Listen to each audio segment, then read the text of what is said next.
इस कैदी का सिर कलम होने वाला है। जेल के पहरेदारों ने माइक की कॉलर काटी और उसे गिलोटिन की ओर ले गए। सबको हैरानी तब हुई जब माइक उस पल भी बिना किसी हाव भाव के खड़ा रहा। उसके अजीब बर्ताव को देखकर जॉन को कुछ गड़बड़ लगी। उसे माइक के घर में मिले इंसानी चेहरों के मास्क याद आते हैं और उसका दिल घबरा जाता है। वो तुरंत फांसी को रुकवाने के लिए आगे बढ़ता है। अब चलो एक दिन पहले की अदालत में। मैरी, जो लगातार अपनी उंगली से गाल पर थपथपा रही थी, असल में माइक से मोर्स कोड में बात कर रही थी। माइक, जो देखने में खाली नजर आ रहा था, असल में अपनी आंखें झपकाकर जवाब दे रहा था। मैरी एक पेन निकालती है और माइक का संदेश लिखना शुरू करती है। जब दोनों की बातचीत खत्म होती है, जज माइक को मौत की सजा सुना देता है। भीड़ खुशी से झूम उठती है, लेकिन उसी वक्त मैरी के चेहरे पर एक संतोष भरी मुस्कान आ जाती है। माइक बिल्कुल शांत रहता है, क्योंकि वो और मैरी पहले ही एक बड़ा भागने का प्लान बना चुके थे। मैरी माइक द्वारा दी गई जानकारी के अनुसार तीसरी गली में जाती है, तीसरी ईंट दबाती है और दीवार एक पत्थर का दरवाजा बनकर खुल जाती है। अंदर माइक की स्पोर्ट्स कार छिपी होती है। मैरी उसे 37 किलोमीटर दूर एक जगह ले जाती है, जहाँ पहाड़ में एक रास्ता खुलता है। वो कार अंदर ले जाती है और माइक का सीक्रेट अड्डा सामने आ जाता है। माइक द्वारा दिया गया कोड डालते ही एक तिजोरी खुलती है, जिसमें ढेर सारा पैसा और कुछ रहस्यमयी दवाइयां रखी होती हैं। मैरी लाल और पीली दवा उठाती है और प्लान के मुताबिक शहर के मुख्य दफ्तर जाती है, जहां वो एक शानदार पोशाक पहनकर न्याय मंत्री से मिलती है, जो उस पर काफी फिदा है। मंत्री, जो पहले से ही उसके मोह में डूबा है, उसकी हर बात मान लेता है। मैरी धीरे से उसके कान में कुछ कहती है और वो सब कुछ मंजूर कर लेता है। टेबल पर रखे अखबार की हेडलाइन माइक की फांसी की खबर होती है। मैरी कहती है कि वो उस इंसान का असली चेहरा देखना चाहती है, जिसे सब शैतान कहते हैं। मंत्री पहले तो मना करता है, लेकिन आखिरकार तैयार हो जाता है, मगर शर्त रखता है कि वो भी साथ चलेगा। रात को दोनों जेल पहुंचते हैं और जॉन वार्डन को मना लेता है कि पूछताछ के बहाने माइक से मिलना है। तीनों इंटरोगेशन रूम में दाखिल होते हैं। 30 मिनट बाद जॉन ठंडी आवाज में कहता है कि माइक ने कुछ भी नहीं कहा। वार्डन सिर हिलाकर कहता है कि माइक तो जब से जेल आया है बिना कोई भाव के ही रहता है। जैसे ही दरवाजा बंद होता है, मैरी मंत्री को एक दवा का इंजेक्शन देती है, जिससे वो बेहोश हो जाता है। फिर मैरी एक हेयर पिन से माइक की हथकड़ियां खोल देती है। जब मंत्री बेहोश होता है, मैरी उसके चेहरे पर मास्क चढ़ाकर माइक का चेहरा बदल देती है। फिर वो माइक को बाहर ले जाती है। माइक मौका पाकर मंत्री के ऑफिस में घुसा है, जहाँ वो गबन किए पैसे की तलाश करता है। जैसे ही वो निकलने वाला होता है, मंत्री की सेक्रेटरी को इंस्पेक्टर का कॉल आता है, जिसमें बताया जाता है कि माइक ने मंत्री का रूप ले लिया है और उसे रोका जाए। लेकिन सेक्रेटरी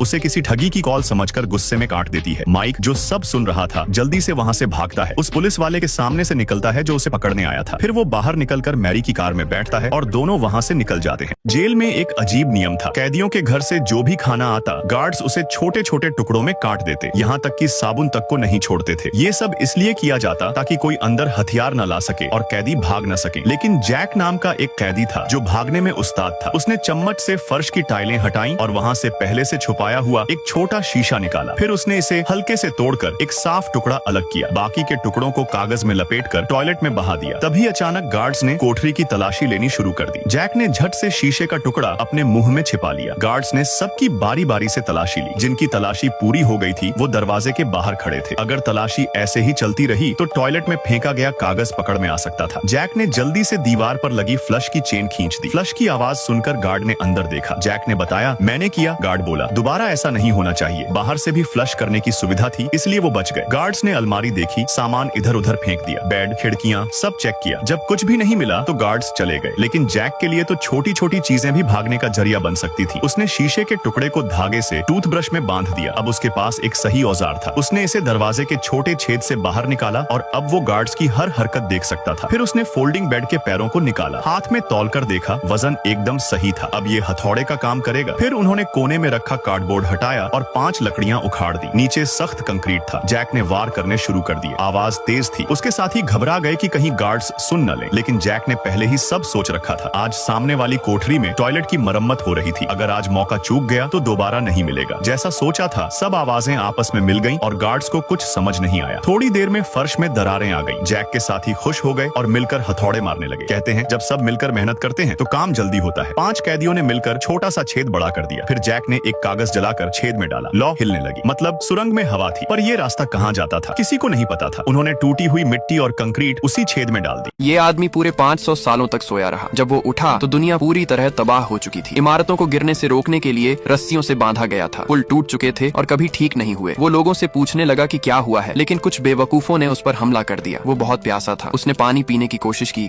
लेकिन पाइप से पानी नहीं बल्कि सोडा निकल रहा था। उसने एक अखबार उठाया और देखा, साल सिर्फ 20 लिखा था। वो सोचने लगा, मुझे अस्पताल जाना चाहिए। रास्ते में पुलिस ने उसे रोक लिया। क्योंकि उसके हाथ पर कोई आईडी बारकोड नहीं था, इसलिए उन्होंने उसे गिरफ्तार कर लिया। उसे पिंजरे में बंद किया गया और कोर्ट ले जाया गया। जज भी मूर्ख था, बिना सुने ही उसे अपराधी कह दिया। कोर्ट में बैठे लोग ऐसे तालियां बजा रहे थे जैसे कोई पार्टी हो। किसी ने उसकी बात सुननी ही नहीं चाहिए। एक गार्ड ने उसके गले में कॉलर बांधा और उसे एक इमारत के अंदर ले गया। जेल भेजने से पहले सबको एक IQ टेस्ट देना पड़ता था। एक सवाल था, अगर एक बाल्टी में 2 गैलन और दूसरी में 5 गैलन है तो कुल कितनी बाल्टियां हैं? सही जवाब था 2। लेकिन भविष्य के लोग इतने बेवकूफ बन चुके थे कि किसी को ये भी नहीं आता था। सिर्फ उसी ने सही जवाब दिया। फिर उसे राष्ट्रपति के सामने ले जाया गया। राष्ट्रपति उसके दिमाग से हैरान रह गया और उसे खेती मंत्री बना दिया। जेल से बचने के लिए उसने ये ऑफर मान लिया। जब वो खेत पहुंचा तो मशीनें चल पड़ी, लेकिन उनमें से भी पानी नहीं, सोडा निकलने लगा। लोगों का मानना था कि सोडा ही साफ है और पानी सिर्फ टॉयलेट के लिए होता है। यही सोचने की गलती ने जमीन को बर्बाद कर दिया था। अब कुछ नहीं उगता था। उसने मिट्टी में एक हाथ से सोडा और दूसरे से पानी दिखाया और पूछा, बताओ पीने लायक कौन है? ये तरकीब काम कर गई। राष्ट्रपति ने उस पर भरोसा किया और खेती के लिए पानी इस्तेमाल करने का आदेश दिया। लेकिन 1 महीने बाद भी कुछ नहीं होगा। एक सुबह